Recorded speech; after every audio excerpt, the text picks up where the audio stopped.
least 4 rushers are. In a 3-4, you have to always dial it to get a 4th rusher or a 5th rusher.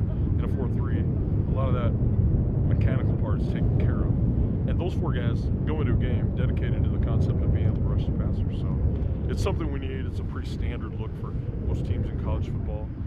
Because of the hash marks, a 3-4 defense is extremely hard to play because it's a lot wider than it is in the NFL. So a 4-3 amends itself much better to the college game. Well, it requires a little less size. You can be lighter at end because those guys are committed to being edge rushers. You have to be big, you have to have 2 big tackles instead of 1 big nose tackle.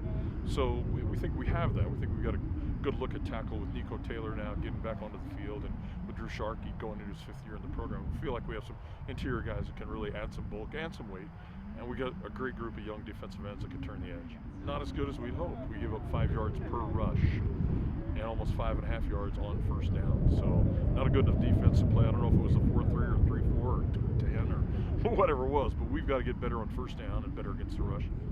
Coach was really comfortable with the 4-3, and it's something that I played in a lot, and had the opportunity to play college in 4-3 as well as in the NFL. We were in a 4-3, so we're very familiar with it.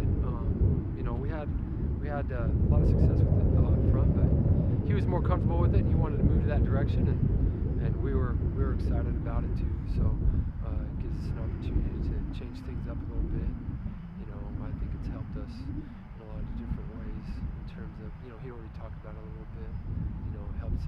Helps you have a better pass rush. Helps the backers so they're not too gapping as much, and a little bit firm that way, more firm. So there's some good positives to it. It's a little bit harder to set things.